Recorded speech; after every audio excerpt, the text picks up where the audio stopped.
ನಮಸ್ಕಾರ, ಅನುರಾಧ್ಯ ಕಿಚನ್ಗೆ ಸ್ವಾಗತ. ಇವತ್ತು ನಾನು ನನ್ನ ಬಾಲ್ಯದಲ್ಲಿ ನಾವೆಲ್ಲ ಫೇವ್ರೇಟ್ ಆಗಿರುವಂಥ ಹಲಸಿನ ಹಣ್ಣಿನ ಮುಳುಕ ರೆಸಿಪಿ ತೊಗೊಂಡು ಬಂದಿದ್ದೀನಿ. ಇದು ತುಂಬಾ ಸಖತ್ತಾಗಿರುತ್ತೆ. ತಿಂತಾಯಿದ್ರೆ ತಿಂತಾನೇ ಇರೋಣ ಅನಿಸುತ್ತೆ. ನಮಗೆಲ್ಲ ಚಿಕ್ಕವರಿದ್ದಾಗ ಹಲಸಿನ ಹಣ್ಣು ಅಂದರೆ ನೆನಪಾಗೋದು ಇದೇ ರೆಸಿಪಿ, ಹಲಸಿನ ಹಣ್ಣಿನ ಮುಳುಕ. ಪ್ರತಿ ಸರಿನೂ ಹಲಸಿನ ಹಣ್ಣು ಸೀಸನಲ್ಲಿ ಕಂಪಲ್ಸರಿಯಾಗಿ ಇದನ್ನು ಮಾಡಿ ತಿಂತಾಯಿದ್ವಿ. ತುಂಬಾ ಚೆನ್ನಾಗಿರುತ್ತೆ. ನೋಡಿ ಎಷ್ಟು ಸಾಫ್ಟ್ ಆಗಿರುತ್ತೆ. ತಿಂತಿದ್ರೆ ಒಂದು ತಿಂದರೆ ಎರಡು ತಿಂದರೆ 4 ಅಂತ ಹಾಗೆ ಖಾಲಿ ಆಗ್ತಾ ಹೋಗುತ್ತೆ. ಸಿಂಪಲ್ಲಾಗಿ ಇದನ್ನು ನಾವು ಮನೆಯಲ್ಲಿ ಮಾಡ್ಕೊಳ್ಬೋದು. ನೋಡಿ ಎಷ್ಟು ಸಾಫ್ಟಾಗಿದೆ, ಎರಡೇ ಬೆರಳಲ್ಲಿ ಕಟ್ ಮಾಡ್ಕೊಳ್ಬೋದು. ಅಷ್ಟು ಸಖತ್ತಾಗಿದೆ. ಪರಿಮಳನೂ ಅಷ್ಟೇ ಚೆನ್ನಾಗಿರುತ್ತೆ. ಈಸಿಯಾಗಿ ಮಾಡ್ಕೊಳ್ಬೋದು. ಹೇಗೆ ಅಂತ ನೋಡೋಣ ಬನ್ನಿ. ಇದಕ್ಕೆ ನೋಡಿ, ಇಲ್ಲಿ 1 ಗ್ಲಾಸ್ ಆಗುವಷ್ಟು ಬೆಳ್ತಿಗೆ ಅಕ್ಕಿನ ನಾನೊಂದು 3 ಗಂಟೆ ಚೆನ್ನಾಗಿ ವಾಶ್ ಮಾಡಿ ನೆನೆಸಿಟ್ಟಿದ್ದೆ. ಅದನ್ನು ಈಗ ಮಿಕ್ಸರಿಗೆ ಹಾಕ್ಕೊಳ್ಳೋಣ. ಸೊ ಇದನ್ನೀಗ ನೀವು 3 ಗಂಟೆ ನೆನೆಸಿದರೆ ಸಾಕು. ಅದೇ ಗ್ಲಾಸಲ್ಲಿ ನೀವು 1 ಗ್ಲಾಸ್ ಆಗುವಷ್ಟು ತೆಂಗಿನ ತುರಿ ಹಾಕ್ಕೊಳ್ಬೇಕು.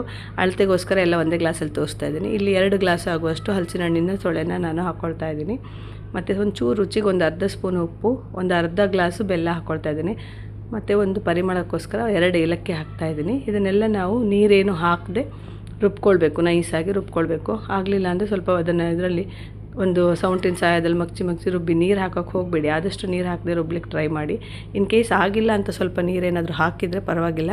ಅದಕ್ಕೆ ನೀವು ಸ್ವಲ್ಪ ಅಕ್ಕಿ ಹಿಟ್ಟು ಅಥವಾ ರವೆನೇನಾದರೂ, ಚಿರೋಟಿ ರವೆ, ಚಿಕ್ಕ ರವೆನ ಸೇರಿಸ್ಕೊಳ್ಬೋದು. ಈ ಹದ ನೋಡಿ ಪರ್ಫೆಕ್ಟ್ ಆಗಿದೆ. ನಾನು ಇಲ್ಲಿ ನೀರೇನೂ ಹಾಕಲಿಲ್ಲ. ಹಾಗೆ ಹಲಸಿನ ಹಣ್ಣು ತುಂಬ ಸ್ವೀಟ್ ಆಗಿತ್ತು, ಹಾಗೆ ಅರ್ಧ ಗ್ಲಾಸ್ ಮಾತ್ರ ಬೆಲ್ಲ ಹಾಕಿದ್ದೀನಿ. ನೀವು ಸಿಹಿ ನೋಡಿಕೊಂಡು ಕಡಿಮೆ ಇದ್ದರೆ ಬೇಕಾದರೆ ಸೇರಿಸ್ಕೊಳ್ಬೋದು. ಎಣ್ಣೆ ಕಾಯ್ಲಿಕ್ಕೆ ಇಟ್ಟಿದೆ, ಚೆನ್ನಾಗಿ ಕಾದಿದೆ. ಕೈನ ಸ್ವಲ್ಪ ನೀರಲ್ಲಿ ಒದ್ದೆ ಮಾಡಿಕೊಂಡು ಹೀಗೆ ಚಿಕ್ಕದಾಗಿ ನಾವು ಮುಳುಕನ್ನು ಬಿಟ್ಕೊಳ್ಬೇಕು. ತುಂಬ ದೊಡ್ಡದು ಬೇಡ, ಇಷ್ಟೇ ಚಿಕ್ಕದಾಗಿ ಬಿಟ್ಕೊಂಡ್ರೆ ಸಾಕು. ಸಖತ್ತಾಗಿರುತ್ತೆ. ಹಲಸಿನ ಹಣ್ಣು ರೆಸಿಪಿ ಇದೆಯಲ್ಲ, ಯಾವುದೇ ಆಗಲಿ ನೀವು ಕದ್ದು ಮಾಡಿ ತಿನ್ನೋಕ್ಕಂತರೂ ಆಗಲ್ಲ ಅಲ್ವಾ.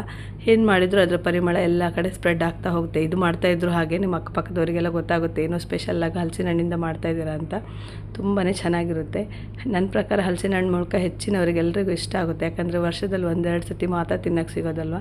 ಸೊ ಹಲಸಿನ ಹಣ್ಣಿದ್ದಾಗ ಇದನ್ನು ಖಂಡಿತ ನೀವು ಟ್ರೈ ಮಾಡಿ. ಸೂಪರಾಗಿರುತ್ತೆ. ಯಾರೆಲ್ಲ ಟ್ರೈ ಮಾಡಿಲ್ಲ ಟ್ರೈ ಮಾಡಿ.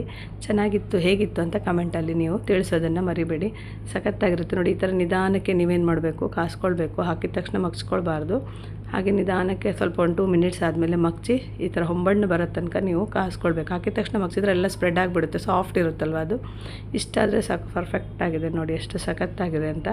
ಇವತ್ತಿನ ಈ ಹಲಸಿನ ಹಣ್ಣಿನ ರೆಸಿಪಿ ನಿಮಗೆ ಇಷ್ಟ ಆಯಿತು ಅಂತ ಅಂದ್ಕೊಳ್ತೀನಿ. ಇಷ್ಟ ಆದರೆ ವೀಡಿಯೋಕ್ಕೆ ಲೈಕ್ ಮಾಡಿ. ಹಾಗೆ ವೀಡಿಯೋನ ನಿಮ್ಮ ಫ್ರೆಂಡ್ಸ್ಗೆ, ರಿಲೇಟಿವ್ಸಿಗೆಲ್ಲ ಶೇರ್ ಮಾಡಿ. ಸೇವ್ ಮಾಡಿಟ್ಕೊಂಡು ಈ ರೆಸಿಪಿನ ಟ್ರೈ ಮಾಡೋದನ್ನು ಮಾತ್ರ ಮರಿಬೇಡಿ. ಎಲ್ಲ ನನ್ನ ಚಾನಲ್ನ ಸಬ್ಸ್ಕ್ರೈಬ್ ಮಾಡ್ಕೊಳ್ಳಿ. ಎಲ್ರಿಗೂ ಒಳ್ಳೆಯದಾಗಲಿ. ಶುಭ ದಿನ.